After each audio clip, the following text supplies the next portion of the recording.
ये all India radio की Urdu service है। अब पेश खिदमत है आओ बच्चों प्रोग्राम। इस प्रोग्राम के तहत आप सुनिए होनहार बच्चों के साथ सिया पोटा का ये इंटरव्यू।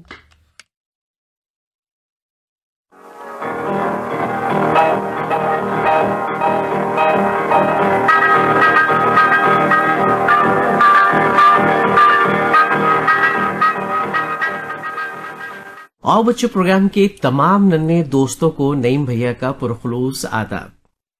उम्मीद करते हैं हमारे सभी नन्हे दोस्त बहुत अच्छे होंगे और आज हम उनके लिए लेकर आए हैं एक और सिलसिला। जी हाँ, ये सिलसिला है होनहार बच्चे। आज हमारे साथ स्टूडियो में मौजूद हैं क्लासिकी मौसीकी की एक छोटी सी फनकारा, बासलाहियत, बड़ी ज़हीन, माहिर फन सिया पोटा। और नन्हे दोस्तों एक बात और है, सिया पोटा न सिर्फ तबला बजाती हैं बल्कि साथ ही साथ क्लासिकी गायकी की एक उम्दा फनकारा भी हैं। यानी कि आप कह सकते हैं वो ऑलराउंडर हैं। तबला प्ले तो करती ही हैं, उसके साथ साथ वो बहुत अच्छा गाती भी हैं, ऐसा हमें पता चला है। और इसी सिलसिले में हम बहुत सारी बातचीत सिया पोटा से करेंगे।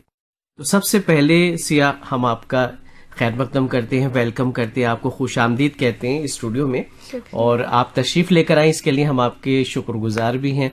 तो सबसे पहले तो हम आपसे ये जानना चाहेंगे, ये जो तबला बजाने का शौक आपको लगा, किस तरह से ये शौक पैदा हुआ आपके? वैसे तो हमारे परिवार में संगीत का पहले से ही बहुत शौक है कि जैसे मम्मी पापा बुआ दादी ये सब लोग गाना बजाने में बहुत ज्यादा शौक रखते थे।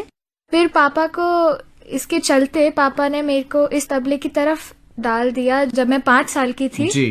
तो पहले मेरे को तबले में ज्यादा इंटरेस्ट नहीं था, क्योंकि मेरे को पहले पता है ये तबला एक ऐसा इंस्ट्रूमेंट है जहाँ एकदम अट्रैक्ट नहीं होते हम इससे। तो ये मेरे को तबले में रुझान मेरे को 3-4 साल से ही आया है। तो बचपन से सिखा रहे हैं, बट इंटरेस्ट मेरे को लोगों को सुन सुनकर, बड़े लोगों को देख के हम दीगर अल्फाज में ये कह सकते हैं कि पहले आपका शौक उतना संजीदा नहीं था और बाकायदगी से आपको जो ज़ौक़ शौक लगा कि मुझे तबले को सीरियसली अपनाना है और एक तबला नवाज बनना है, ये बाद में आपने सोचा? पहले सिर्फ आप इसको बहुत लाइटली लेते थे, उतना संजीदा नहीं थे और उतना सीरियसली इसको नहीं लेते थे, और अब आपने बाकायदगी से इसकी तालीम हासिल की है, आप हासिल कर भी रही हैं। तो हम जानना चाहेंगे आपके उस्ताद कौन है जो इस वक्त आपको सिखा रहे हैं, आप जिनसे तालीम हासिल कर रही हैं? जी, पहले के दौर में मेरे उस्ताद जी का नाम कृष्ण देवांगन सर था, और अभी मैं उस्ताद अकरम खान साहब से सीख रही हूँ, देवेंद्र सर से सीख रही हूँ। बहुत अच्छे। और ये तो देखिए बात हुई कि आप तालीम हासिल कर रही हैं अभी भी। और क्या आप हमें ये बताएंगे सिया कि आप किस तबला नवाज से बहुत ज्यादा मुतासिर हुई, इम्प्रेस हुई, और बाद में आपने ये सोचा कि भाई मैं सीरियसली इस फील्ड में जाऊं और मुझे भी मौसीकी में आगे बढ़ना है? हालांकि अगर हम बात करें, देखिए जहां तक मेल तबला प्लेयर्स की बात है तो उसमें बहुत बड़े बड़े नाम हैं, जैसे पंडित अनोखे लाल मिश्रा जी का नाम लिया जा सकता है। इसके अलावा उस्ताद सुखविंदर सिंह नामधारी हैं, पंडित अनिंदो चटर्जी हैं, और जाकिर हुसैन साहब के क्या कहने, और अहमद जान थिरकवा साहब है। ये कुछ ऐसे नाम है। इसके अलावा अच्छा जो खातून तबला नवाज रही हैं, यानी कि फीमेल तबला प्लेयर्स रही हैं, उनमें से किससे आप बहुत मुतासिर हैं? ये तो मैंने नाम लिए उन तबला नवाज के जो मेल तबला प्लेयर हैं, लेकिन अगर हम खवातीन की बात करें, फीमेल तबला नवाज की बात करें, तो उसमें हालांकि डॉक्टर अबन मिस्त्री, वो उनका बहुत बड़ा नाम है, और एक नाम और भी है इसमें, अनुराधा पॉल। और ये अनुराधा पॉल जो है, इनको रिदम की क्वीन भी कहा जाता है, जो हमने सुना है। एक और सुनैना घोष, और इसके अलावा रिम्पा सिवा साहिबा, जिनसे आप बहुत मुतासिर हैं, क्योंकि आपने पिछली बार बताया भी था। तो इनमें से आप सबसे ज्यादा मुतासिर किन से हैं? रिम्पा सिवा जी से ही हूँ। अच्छा। और खैर इनकी क्या बात की जाए, इनको तो प्रिंसेस ऑफ तबला भी कहा जाता है, और इन पे एक डॉक्यूमेंट्री भी बनी थी जहां तक हमें मालूम है। तो आप इनसे बहुत इम्प्रेस हुई हैं, बहुत मुतासिर हुई हैं, तो आगे चलकर आप इन्हीं जैसा बनना चाहती हैं? जी बिल्कुल। बिल्कुल, क्या बात है। देखिए आपके हौसले बहुत बुलंद है और आपका निशाना जो है बहुत ऊंचा है, और ये टारगेट जितना आप ऊंचा रखेंगे उतनी ही कामयाबी आपको हासिल होगी। तो ये तो शुरुआत की आपने बात की कि बचपन में बहुत ज्यादा शौक तो नहीं था, लेकिन आपके वालिद मोहतरम ने कहा और आपको एनकरेज भी किया कि आप तबला प्ले करें, तो अभी जो आप तालीम हासिल कर रही हैं और उसको कितना वक्त देती हैं, कितना रियाज करती हैं आप? जब एग्जाम्स और वो सब नहीं होते तब मैं तबले को 2-3 घंटे देती हूँ दिन में, और जब एग्जाम होते तब रियाज कम हो जाता है तबले अच्छा, का वक्त थोड़ा सा कम हो जाता है रियाज का, क्योंकि आपको तालीम का भी ख्याल रखना है। और तालीम की अगर बात की जाए तो आप कौन सी जमात की तालिब इल्म हैं? 9th क्लास की स्टूडेंट है आप। अच्छा, किस तरह से आप तालमेल बैठाती हैं अपनी स्टडी में, और ये जो तबला बजाने का रियाज करती हैं इनमें किस तरह से तालमेल बैठाती हैं? वैसे तो सबको ही पता है कि पढ़ाई बहुत जरूरी है, बट जब आपका एक शौक हो उसके लिए आपको ज्यादा मेहनत करनी पड़ती है जी। तो तभी तबले और पढ़ाई को मेरे को बराबर का समय देना पड़ता है। और जब मेरे परीक्षाएं होती हैं तब मैं तबले को थोड़ा कम कर देती हूँ, और जब नहीं होते तब मैं तबले को थोड़ा ज्यादा। कहने का मकसद आपका यह है कि रियाज उस वक्त कम हो जाता है, उसका जो ड्यूरेशन है वो दौरानिया आप कम कर देती हैं और पढ़ाई की तरफ तवज्जो आपकी ज्यादा राग़िब हो जाती है। चलिए, बड़ी अच्छी बात है कि पढ़ाई के साथ साथ आप अपने शौक को भी जारी रखती हैं। और अब हम इससे पहले कि कुछ और बातें करें, आपसे कुछ और जाने, अब हम आपसे कुछ सुनना चाहेंगे। क्या सुनाना चाहेंगे आप? जी, मैं आपको 3 ताल में एक कायदा सुनाना चाहूंगी। जरूर सुनाइए।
बहुत खूब सिया, बहुत ही उम्दा आपने ये तबला प्ले किया। और इसमें आपने बताया कि 3 ताल आपने अभी ये बजाकर सुनाया जी। 3 ताल में कायदा था ये। अब हम आपसे ये जानना चाहेंगे, तबला तो आप प्ले करती हैं, लेकिन जैसे कि हमने सुना है कि आप अच्छा गाती भी हैं और क्लासिकी गायकी आप सीख भी रही हैं, और कुछ आप सुनाना चाहेंगी इस वक्त हमारे नन्हे दोस्तों को? जी, मैं आपको लता जी का एक गाना सुनाना चाहूंगी, लग जा गले। जी जरूर सुनाइए। लग जा गले के फिर हंसी रात हो न हो, शायद फिर इस जन्म में मुलाकात हो न हो। लग जा गले, हमको मिली है आज घड़ियां नसीब से, जी भर के देख लीजिए हमको करीब से, फिर आपके नसीब में ये रात हो न हो, शायद फिर इस जन्म में मुलाकात हो न हो। लग जा गले से। बहुत खूब, बहुत खूब, बहुत उम्दा आप गाती हैं। जैसे कि आप तबला प्ले करती हैं, उससे ज्यादा खूबसूरत आपकी आवाज है। तो ये दोनों बहुत ही अच्छे ज़ौक़ और शौक हैं। और यहाँ फिर एक सवाल हम आपसे करना चाहेंगे, दोनों में किस तरह से तालमेल, किस चीज को आप ज्यादा फौक़ियत देती हैं और प्रायोरिटी मतलब आपकी क्या रहती है, तबला प्ले करना या फिर सिंगिंग करना या गायकी? जैसे मैं तबले की फॉर्मल ट्रेनिंग लेती हूँ तो तबले पे मेरा ज्यादा तवज्जो रहता है जी। पर गाने का मेरे को शौक है, बट मैं उसकी ट्रेनिंग नहीं लेती। अच्छा, ये शौकिया गाती हैं। हाँ। और जैसा कि आप बाकायदगी के साथ तबला प्ले करती हैं, उस तरह से बाकायदगी से आप गायकी नहीं सीख रही हैं। तो ये तो बड़ी अच्छी बात है कि एक शौक है, आप उसको भी निखार रही हैं, और अगर आप चाहें इस तरफ थोड़ा सा और तवज्जो देके तो दोनों का कॉम्बिनेशन और भी उम्दा बन सकता है। अच्छा, एक सवाल यहाँ और हम आपसे करना चाह रहे हैं, क्योंकि आपने कहा कि ये आपको शौक है सिंगिंग का या गायकी का, तो क्या कुछ क्लासिकी गायकी की जानिब भी आप जाना चाहती हैं, वो सीखना चाहती हैं? क्योंकि देखिए ये भी क्लासिकी मौसीकी का सबसे बड़ा मतलब एक हिस्सा है, तबला जो आप प्ले करती हैं। और अगर उसके साथ में आप क्लासिकी गायकी की तरफ तवज्जो देना चाहेंगी या सिर्फ शौकिया ही उसको रखेंगी? नहीं, मैं तवज्जो देना चाहूंगी उसको भी। अच्छा, क्लासिकी गायकी की तरफ भी तवज्जो आप देना चाहती हैं। कहने का मकसद है कि जैसे ही आपको वक्त ज्यादा मिलेगा, आपकी तालीम मुकम्मल हो जाएगी, तो इस तरफ भी आप तवज्जो देंगी और ज्यादा वक्त दे पाएंगी, ताकि आपका जो ज़ौक़ व शौक है वो और ज्यादा परवान चढ़े, आगे बढ़े।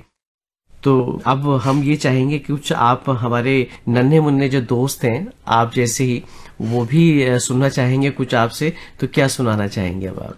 मैं आपको 3 ताल का एक रेला सुनाना चाहूंगी। जी जरूर सुनाइए।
भाई वाह, मजा आ गया, बहुत ही लुत्फ आया। आपने ये 3 ताल का जो रेला हमें बजाकर भी सुनाया।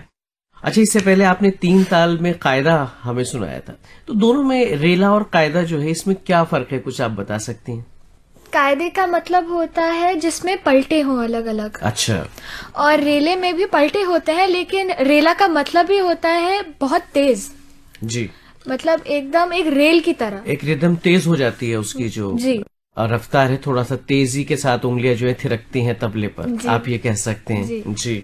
अच्छा, इसके अलावा एक और लफ्ज है तैयारी और दूसरा है लयकारी। ये इस्तेमाल होते हैं, तबला जो बजाने वाले हैं वो अक्सर ये बोलते हैं। तो क्या आप हमारे नन्हे दोस्तों को ये बताना चाहेंगी ये क्या होते हैं और दोनों में क्या फर्क होता है? जब आप तबले में तैयारी कर लेते हैं तभी आप लयकारी भी कर सकते हैं। जी। तबले में आपको इतना मतलब मेहनत करनी पड़ती है ताकि आप लयकारी कर सकें। लयकारी अच्छा। जैसे हमारे पहले 4 लयकारियां होती है, इगुन, दुगुन, तिगुन और 4 गुन। Very good. तो जब दुगुन होता है आपका, दुगुन का भी आप जब आधा करते हैं जी, तब 1.5 गुन हो जाता है उसका। अच्छा। और जब उससे आप आगे बढ़ते हैं तो आपका 1.25 गुन, जो 5 एक ताली में 5 मात्रा बचती हैं उसमें। और ऐसे ही कर करके अलग अलग चीजें मतलब लयकारी करनी बहुत ज्यादा मुश्किल हो जाती है, इसलिए पहले तैयारी करनी आपको बहुत जरूरी होती है। तबले पे अपना कंट्रोल पाना होता है। पहले आप तबले पर कंट्रोल करके तैयारी सीखते हैं, उसके बाद जो है फिर लयकारी की जानिब आप बढ़ते हैं, ये कह सकते हैं। और उसमें महारत हासिल करने के लिए बहुत ज्यादा मेहनत करनी पड़ती है, बहुत कठिन मेहनत करनी पड़ती है, तब जाके उसमें महारत हासिल होती है, आप ये कहना चाहती हैं। अच्छा, ये बात तो हो गई, आप तबला जो प्ले करती हैं और गायकी है, इनमें से क्या किसी शौक को या ज़ौक़ को आप अपना करियर बनाना चाहती हैं, संजीदा है उस जानिब, या सिर्फ ये शौक ही रहेगा? नहीं, मैं प्रोफेशनल बनाना चाहती हूँ, दोनों को ही बनाना चाहती हूँ। अच्छा, प्रोफेशन बनाना चाहती हैं, प्रोफेशनल तबला प्लेयर बनना चाहती हैं आप। ये आपका जो एक तरह से कहना चाहिए टारगेट है, निशाना है, उसे आप हासिल करना चाहती हैं, उस हदफ को आप हासिल करना चाहती हैं। तो ये तो देखिए आप मेहनत कर रही हैं, अभी बहुत छोटी सी हैं और अभी आपको बहुत आगे जाना है, क्योंकि अभी तो आपके सफर की सिर्फ शुरुआत हुई है। और अभी कहते हैं सितारों से आगे जहां और भी हैं, अभी इश्क के इम्तिहान और भी हैं, तो अभी बहुत दूर जाना है आपको और उस बहुत दूर जाने की तैयारी आप करेंगे। अच्छा, जैसा कि हमें मालूम हुआ था अभी हाल ही में एक कौमी सतह पर एक कंपटीशन हुआ था, उसमें आपने दिल्ली को रिप्रेजेंट किया, उसकी नुमाइंदगी की थी, तो उसके मुतालिक आप कुछ बताना चाहेंगे हमें? जी, तो ये एक कला उत्सव नाम का कंपटीशन था जिसमें 4 अलग अलग कैटेगरीज थी, डांस, पेंटिंग, गाना और इंस्ट्रूमेंटल। जिसमें मैंने इंस्ट्रूमेंटल कैटेगरी में, गर्ल्स कैटेगरी में मैंने अपने डिस्ट्रिक्ट और स्टेट में फर्स्ट पोजीशन हासिल करी और फिर दिल्ली को रिप्रेजेंट करने के लिए मैं नेशनल्स में गई, जिसमें मैंने 3rd पोजीशन हासिल करी। बहुत खूब, बहुत बहुत मुबारक हो सिया, आपने तीसरा मुकाम हासिल किया। जहां पूरे मुल्क से नन्हे फनकार आए हों और वहां तीसरा मुकाम हासिल करना, ये बहुत बड़ी बात है। क्योंकि देखिए किसी भी पोडियम पे आपको रहना भी बहुत बड़ी बात है, क्योंकि फर्स्ट, सेकंड, थर्ड ये उतना मायने नहीं रखता। मायने रखते हैं कि आपने उस मुकाबले में कम्पीट किया और उस मुकाबले में आप गए, वहां तैयारी की और वहां बहुत सारे फनकार आए होंगे, बहुत ज़हीन, हुनरमंद, और उसमें आप जाके खड़े हों उस लेवल पर, तो वहां अपने आप को मतलब एक फख्र महसूस होता है कि हम इस लेवल तक आए हैं। देखिए हार और जीत तो जिंदगी में लगी रहती है, आप कौन सी पोजीशन हासिल करते हैं ये बिल्कुल सेकेंडरी चीज होती है, और फर्स्ट प्रायोरिटी आपकी ये होनी चाहिए कि हम उस कंपटीशन में पार्टिसिपेट करते हैं, हिस्सा लेते हैं, और कंपीट करने के बाद जब आगे बढ़ते हैं तो एक कॉन्फिडेंस आपके अंदर आता है। तो कुछ ऐसा महसूस करती हैं आप? जी, काफी ज्यादा कॉन्फिडेंस आया है उस कंपटीशन के बाद, और तबले के लिए और ज्यादा शौक आया है मेरे को तैयारी करने के लिए। तो मैं बहुत खुश हूँ कि ये कंपटीशन हुआ। जी हाँ, खुशी की तो बात है, क्योंकि कंपटीशन में आपने न सिर्फ पार्टिसिपेट किया बल्कि तीसरी पोजीशन भी हासिल की, और ये बहुत बड़ी बात है।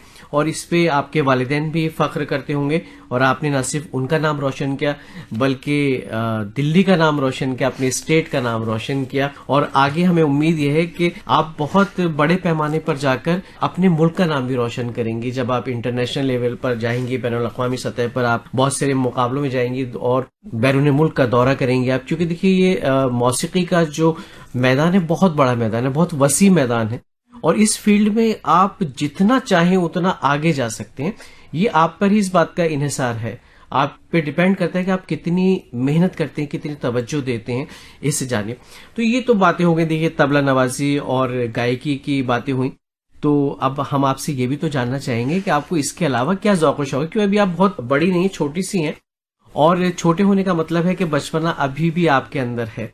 तो किस तरह की शरारतें करती हैं आप, पहले तो ये बताइए, उसके बाद बताइए कि आप और क्या क्या आपको ज़ौक़ शौक़ है। इसके अलावा शरारतें करने का वक्त मिल जाता है? नहीं। बिल्कुल वक्त नहीं मिलता, बस दोस्तों के साथ, लेकिन कभी तो आप आउटिंग करते होंगे? हाँ, अच्छा। हम दोस्तों के साथ बाहर तो जाते ही हैं, स्कूल्स में मिलते हैं, काफी स्कूल में भी काफी टाइम मिल जाता है दोस्तों के साथ। अच्छा, थोड़ा बहुत शरारत करने का वक्त मिलता है कि नहीं? थोड़ी शरारत करते। देखिए शरारत की बात तो ये है कि आदमी कितना ही बड़ा हो जाए, लेकिन उसके अंदर का बच्चा हमेशा जो है वो जिंदा रहना चाहिए, और अगर आपके अंदर का बच्चा जिंदा है तो आप हमेशा जिंदा दिल रहते हैं। तो ये चीज होनी चाहिए। और अभी तो आप छोटी हैं, तो बचपना कहीं जाने वाला नहीं है, अभी आपके अंदर बचपना है। वो वक्त तो बहुत बात की बात है कि बड़े होकर भी वो आपके अंदर बच्चा जिंदा रहेगा। और ज़ौक़ शौक़ की अगर बात की जाए, इसके अलावा, मौसीकी के अलावा क्या शौक है आपको? मुझे स्पोर्ट्स का बहुत शौक है। कौन सा खेल आपको बहुत ज्यादा पसंद है? मेरे को सारे ही खेलों का बहुत शौक है, बट मेरा जो मेन खेल है वो बैडमिंटन है। अच्छा। बैडमिंटन और टेबल टेनिस है मेरा। अच्छा, ये दोनों आपके पसंदीदा खेल हैं, टेबल टेनिस और बैडमिंटन। और रनिंग मेरी है। अच्छा, रेस वगैरह में भी आप पार्टिसिपेट करती हैं या दौड़ती हैं? चलिए, तो अच्छी बात है, क्योंकि एथलीट होना बहुत जरूरी है, और एथलीट होने का बेनिफिट ये मिलता है कि आप फिजिकली फिट होते हैं।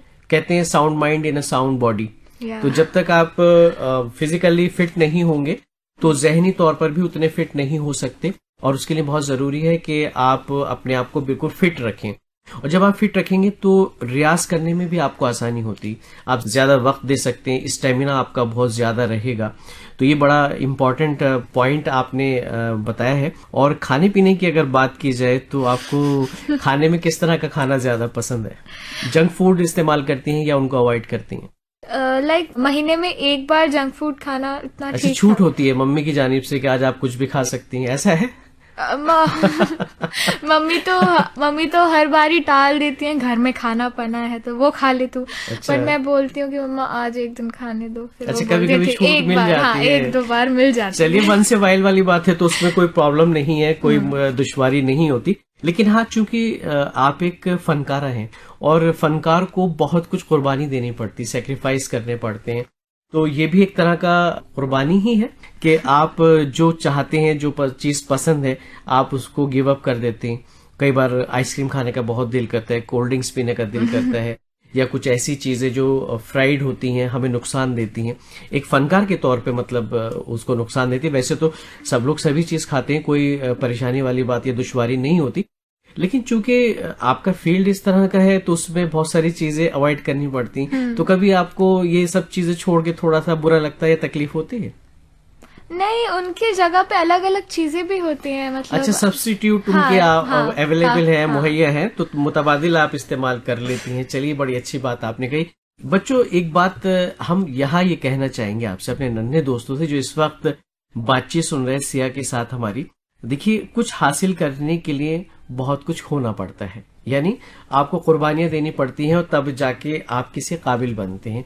और इस वक्त सिया जो है इसी रास्ते पर गामजन है, और वजह यही है दोस्तों, वो चाहती हैं, जो उन्होंने एक हदफ अपने लिए रखा है, एक टारगेट रखा है जिंदगी में, उसे हासिल करना चाहती हैं। और उसे हासिल करने के लिए बहुत कड़ी मेहनत करनी पड़ती है, लगन की जरूरत होती, हौसले की जरूरत होती और हिम्मत की जरूरत होती। तो काफी बातें आपसे हो गई सिया, और थोड़ा सा हम चाहते हैं कि मौसीकी का टच फिर आ जाए, और कुछ आप सुनाना चाहेंगी? जी, मैं आपको मोह के धागे सुनाना चाहूंगी। जी जरूर सुनाइए।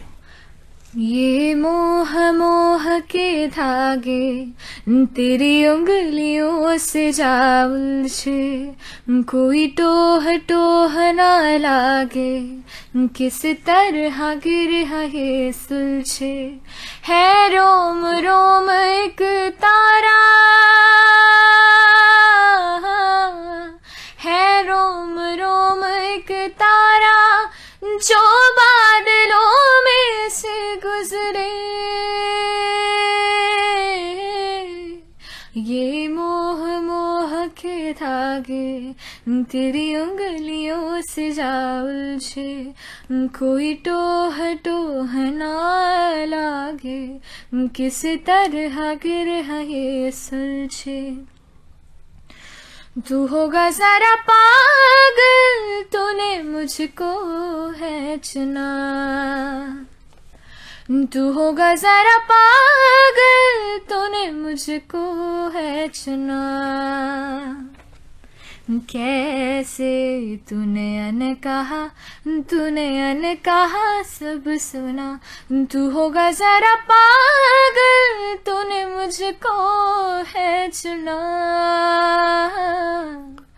तू दिन सा है मैं रात आना, दोनों मिल जाए शामों की तरह,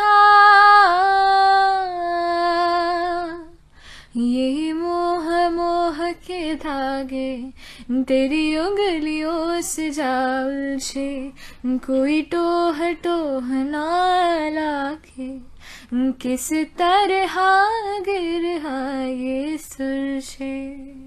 बहुत खूब सिया, बहुत उम्दा दिलकश आवाज है आपकी, बड़ी प्यारी सी, और इतनी मिठास है आपकी आवाज में, ये दिल करता है कि बस सुनते जाएं और वक्त यहीं ठहर जाए। लेकिन वक्त तो कहाँ ठहरता है, वक्त अपनी रफ्तार के साथ आगे बढ़ता है, और प्रोग्राम में भी हम आगे बढ़ रहे हैं।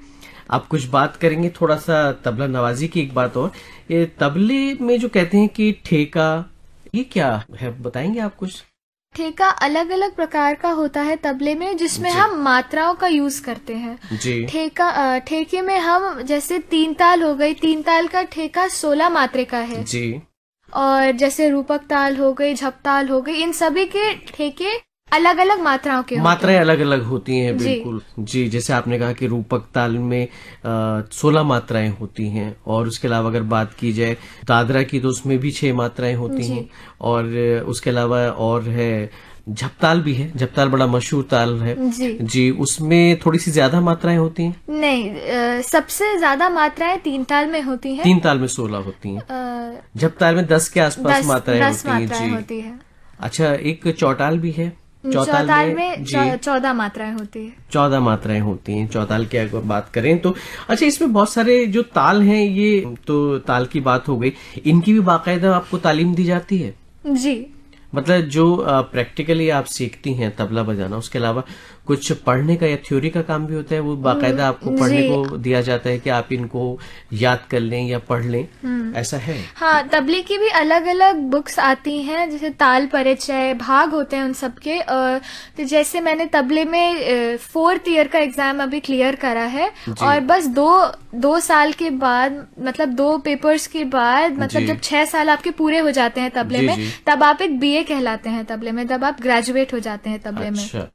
कहने का मकसद ये है कि आपके पास जो मौसीकी है वो एक सब्जेक्ट के तौर पर भी है। ये शौकिया तो आप मतलब तबला प्ले करना सीख ही रही हैं और प्ले कर रही हैं बाकायदगी के साथ, क्योंकि अब तो आपने कंपटीशन में भी कॉम्पीट किया है, और अब जो है मतलब उसको तालीम के तौर पे भी आपने अपना लिया है, और एक सब्जेक्ट, एक मजमून के तौर पे वो आपके पास है। तो ये तो बड़ी अच्छी बात है, क्योंकि जब हम किसी फन में माहिर होना चाहते हैं तो उसकी मालूमात जो है वो बहुत जरूरी होती है। जितनी गहराई से आप मालूमात करेंगे उतना उसमें आपको और लुत्फ आएगा, क्योंकि कॉन्फिडेंस के साथ जब हम किसी मैदान में जाते हैं तो वहां हमारी जो परफॉर्मेंस है वो निखर कर आती है। और चूंकि आप बाकायदा तालीम हासिल कर रही हैं, न सिर्फ तबला बजाने की बल्कि मौसीकी के मुतालिक भी, और जितना इसको आप सीखेंगे उतना आपके लिए ये मुफीद होगा, फायदेमंद होगा जी। तो अब हम चाहेंगे कि आप तबले पर हमें कुछ और सुनाएं। हमारे नन्हे दोस्त जो है वो मुंतजिर होंगे आपसे कुछ सुनने के लिए।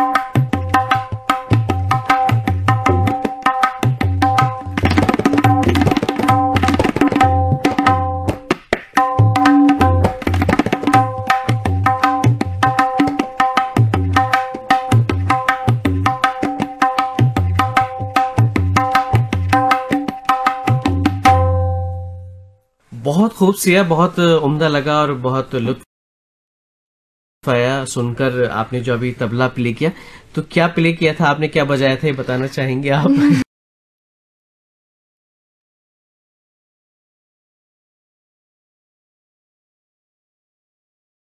पढ़ने नहीं देती, लेकिन आपके लिए वक्त अभी रुका नहीं है, आपके लिए तो अभी वक्त शुरू हुआ है और आपको बहुत आगे जाना है, बहुत कुछ हासिल करना है। बहरकैफ आप हमारे स्टूडियो में तशरीफ लाई, आपने हमसे बातचीत की, उसके लिए हम आपके बेहद शुक्रगुजार हैं। शुक्रिया। तो ये थी सिया पोटा जो तबला बजाना सीख रही हैं, साथ में गायकी और क्लासिकी गायकी दोनों की जानिब आपकी तवज्जो मरकूज है, और आपका पहला शौक तो तबला बजाना ही है। उनसे हम बातचीत कर रहे थे, और आइंदा कभी वक्त मिलेगा तो ऐसे ही किसी और फनकार को लेकर हम फिर हाजिर होंगे इस प्रोग्राम में। आज के प्रोग्राम से अपने नईम भैया को दीजिए इजाजत। खुदा हाफिज।